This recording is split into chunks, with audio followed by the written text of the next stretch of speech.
Yahweh batela nikombo. Yahweh benisa nikombo. Yahweh batela nikombo.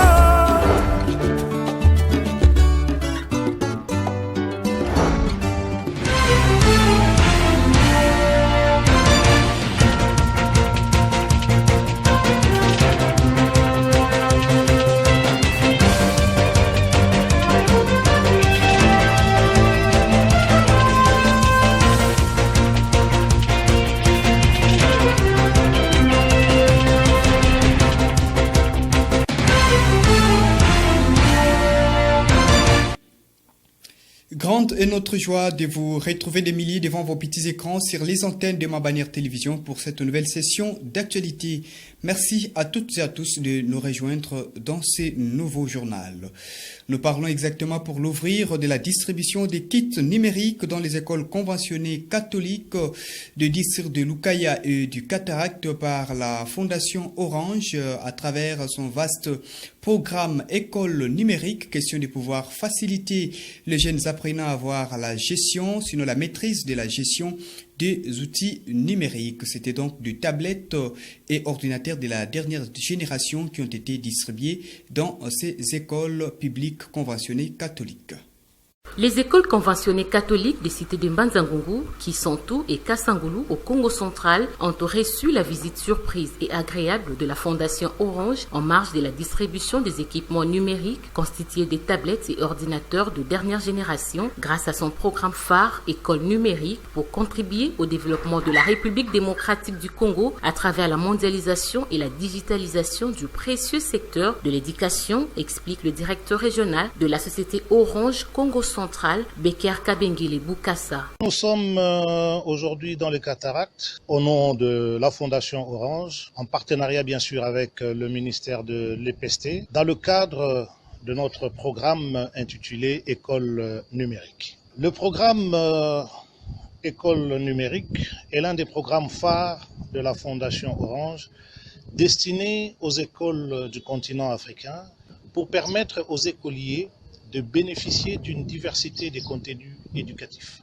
Comme objectif principal de ce programme, c'est d'agir pour l'éducation de nos écoliers afin de pouvoir les connecter au monde du numérique. Il a en outre souligné qu'après le district de Cataract, ce programme va s'étendre dans d'autres parties du Congo central. Bien sûr, nous avons commencé aujourd'hui par le Cataract, mais il y aura un programme qui va être déroulé lors des campagnes à venir, bien sûr pour les autres parties également du Congo central. Et nous sommes sûrs et certains que nous allons arriver jusqu'à Mwanda. L'emblème de la nation a été témoin de cette remise des outils numériques. Un motif de joie pour les sous-prophètes adjoints de Mbanza-Ngungu 1 qui a remercié la Fondation Orange pour cette donation tout en appelant les chefs d'établissement et corps enseignants à utiliser ces outils numériques en bon père de famille. Cette délégation de la Fondation Orange a clôturé la tournée avec un sentiment de mission accomplie.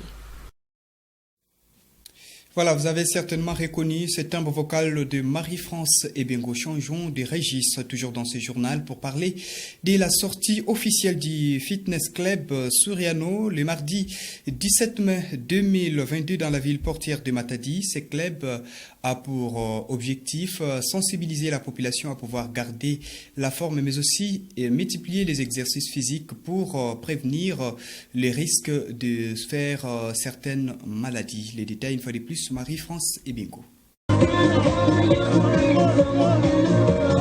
Les activités physiques sont essentielles pour la santé. Entre autres, les exercices où l'on utilise la force musculaire permet de limiter les risques de certaines maladies. Femmes et hommes se sont inscrits dans Fitness Club Suriano en vue de garder leur corps en bonne position et à mieux contrôler sa stabilité. Sephora Mananga, membre du club Fitness Suriano, parle de l'importance de tous ces exercices. Depuis que je suis chez Fitness Suriano, j'ai perdu du poids par rapport à la masse que je prenais. J'avais des joues partout, j'avais la fatigue, j'avais pas assez de force. Mais depuis que je fréquente Club Suriano, mon corps est devenu plus souple. J'ai atteint mes objectifs. Vous pouvez même voir si je voulais filmer, mais pas pour le moment. J'ai perdu du ventre, j'ai maintenant la taille. Avant, j'avais du mal à m'exposer avec les tennis moulants et tout. Mais maintenant, là, je me sens à l'aise dans ma peau. Abdul Kaitenge, coach du fitness club Suriano, n'a pas manqué des mots.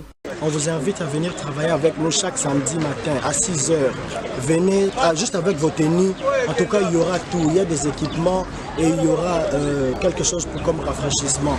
S'en est suivi la marche de santé qui a débuté en son siège au terrain basketball dans l'enceinte des services spéciaux au quartier Palace. En passant par la route nationale numéro 1, rond-point Kikanda, Morgue, Izipa, pour chuter à l'espace La Casa, question de sensibiliser la population sur l'existence de ce club qui a pour but de montrer aux gens comment garder la forme.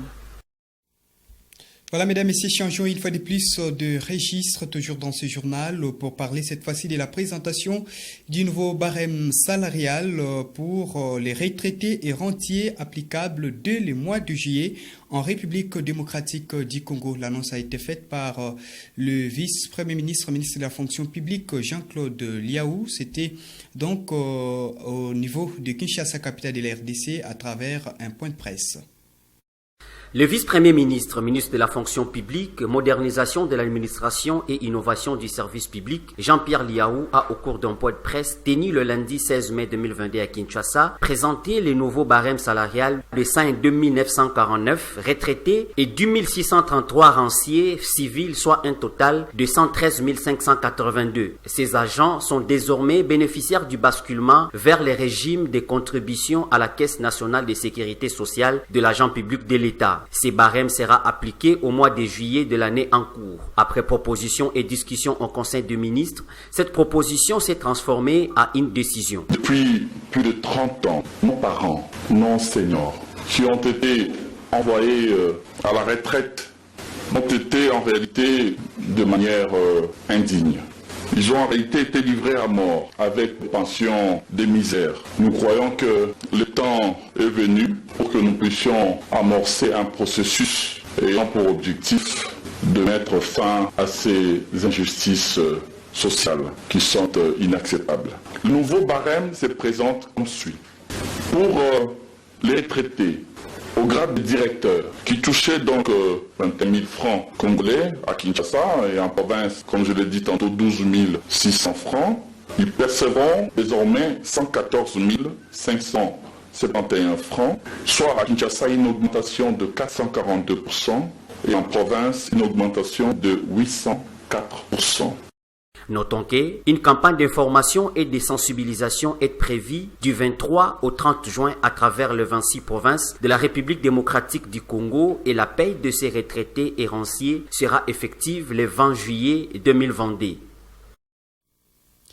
Voilà, point de presse animé par le vice-premier ministre de la fonction publique, Jean-Pierre Liaou, au sujet de la présentation du nouveau barème salarial pour les retraités et rentiers en République démocratique du Congo. Parlons éducation une fois de plus dans ce journal. Au niveau national, malgré le divergence qui plane entre banc syndical et le banc gouvernemental, la synergie des syndicats des enseignants du Congo a finalement décidé de poursuivre les enseignements en mettant de côté la grève. L'idée est sortie, sinon la décision a été prise au cours de son assemblée générale tenue à Kinshasa, capitale de la RDC. Le détail avec Glodino Lucano dans ses commentaires. Malgré la non-satisfaction aux revendications des enseignants de la République démocratique du Congo par le gouvernement, les professionnels de la Craie Blanche se sont décidés de poursuivre les enseignements dans les établissements scolaires sur toute l'étendue du territoire national. Cette décision a été prise lors de la dernière assemblée générale de la synergie des syndicats des enseignants de la RDC, tenue à Kinshasa, a rapporté le secrétaire général et porte-parole de la synergie, Jean Bosco Puna. En attendant, les enseignants réunis en assemblée générale décident de poursuivre les enseignements dans toutes les écoles primaires et secondaires sur toute l'étendue de la République démocratique du Congo et attendre la clôture de l'année scolaire 2021-2022 pour des actions bien planifiées au profit des enseignants. Par la même occasion, la synergie des syndicats des enseignants par la voix de son porte-parole a fustigé la mauvaise gestion du ministre des tutelles. Le gouvernement de la République n'a pas donné satisfaction aux revendications légitimes des enseignants. À ce jour, les promesses du gouvernement ne sont pas tenues. Le ministre de l'EPST a procédé au recadrage de la gratuité de l'enseignement sans tenir compte des conséquences négatives de ce recadrage, surtout au niveau des enseignants du primaire, où l'enseignant a été totalement marginalisé. Le ministre a instauré une prime de gratuité inéquitable aux enseignants du primaire, une prime à double vitesse qui accorde 30 000 francs aux uns et 200 000 francs aux autres. Le ministre envoie à la retraite des enseignants sans un plan de la retraite, devant définir les chronogrammes, les actes réglementaires à prendre, le financement de cette retraite et le processus de relève à assurer. Ces derniers exigent donc la prise en compte de leurs revendications avant la rentrée scolaire 2022-2023, qui sont entre autres le paiement du 3e palier, la suppression de la retraite cavalière ainsi que le paiement des enseignants nouvelle unité. Voilà, quittons l'éducation pour autre chose au niveau mondial. Ce jour, 18 mai 2022, nous parlons de la célébration de la Journée internationale des musées. Quelle importance pour ces endroits, sinon en faveur de l'histoire, la culture et le tourisme, mais aussi la mobilisation des recettes dans d'autres États, tout comme la République démocratique du Congo. Ces éléments sont mis en lumière dans cet élément du journal signé Diekris Malou.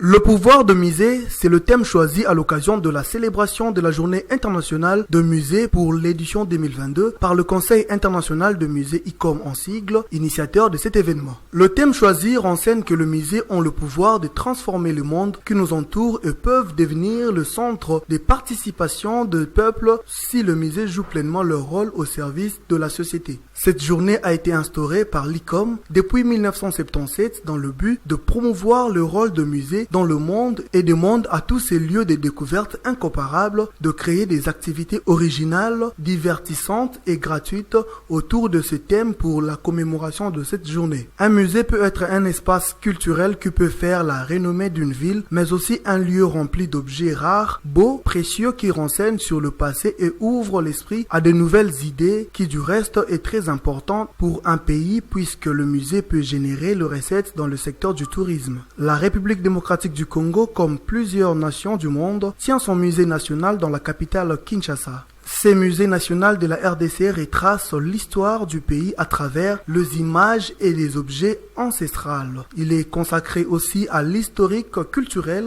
de nombreux groupes ethniques et aux époques historiques du pays.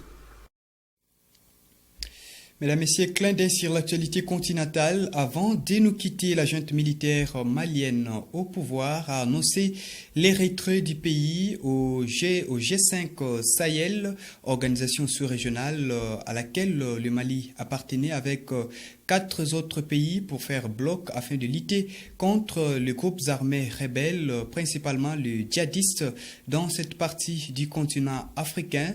Cette décision de pouvoir quitter cette organisation sous-régionale, le G5 Sahel, est très mal digérée par les forces vives du Mali, mais aussi l'opposition malienne. Les détails dans cet élément de nos confrères de TV5 Monde. L'annonce officielle est tombée dimanche soir. Bamako claque la porte du G5 Sahel. Le gouvernement de la République du Mali décide de se retirer de tous les organes et instances du G5 Sahel, y compris la force conjointe. Motif des désaccords sur la tenue de la conférence des chefs d'État du G5 Sahel. Prévue en février 2022 à Bamako, elle devait, selon la junte, consacrer le début de la présidence malienne du G5. Seulement, cette réunion n'a toujours pas eu lieu. Bamako se retire donc et pointe du doigt ses anciens partenaires. L'opposition de certains États du G5 Sahel à la présidence du Mali est liée aux manœuvres d'un État extra-régional visant désespérément à isoler notre pays, le Mali. Les soutiens de la junte accusent la France d'exercer sa mainmise sur l'organisation régionale. Les fonds qui sont destinés au G5 ne viennent pas chez nous, ni dans la poche du Burkina, ni dans la poche du Niger, ni dans la poche du Tchad, mais ça va dans les poches de la France, qui va chercher des marchés pour payer des matériels pour nous. On a créé une force que l'on a empêché de fonctionner. L'opposition malienne, elle, déplore ce retrait du G5 et ses conséquences possibles sur le terrorisme au Sahel. la lutte contre le terrorisme est une lutte qui a besoin de mutualiser les efforts, et tous les efforts. Et ce retrait va encore isoler davantage le pays, et ce qui n'est pas souhaitable dans les conditions dans lesquelles nous sommes. Créé en 2014, le G5 Sahel avait lancé sa force anti-djihadiste 3 ans plus tard, en 2017. Faute de moyens et d'un mandat fort, l'organisation n'a pas obtenu les résultats escomptés. Et surtout, depuis un an, elle s'est réduite comme peau de chagrin. Composée de 5 États, Mauritanie, Mali, Burkina Faso, Niger et Tchad, elle a été mise à mal, d'abord par les 2 coups d'État au Mali, puis par celui au Burkina Faso. Le retrait officiel du Mali risque de fragiliser encore davantage le G5 Sahel. 24 heures après l'annonce de la junte, la présidence tchadienne de l'organisation n'avait pas encore réagi. Voilà, mesdames et messieurs, c'en est complètement fini pour cette édition du journal réalisée par Shadrach Mavungu. Nous allons donc nous retrouver dans les prochaines heures, sinon à la même heure et sur les mêmes antennes avec les mêmes plaisirs de vous servir.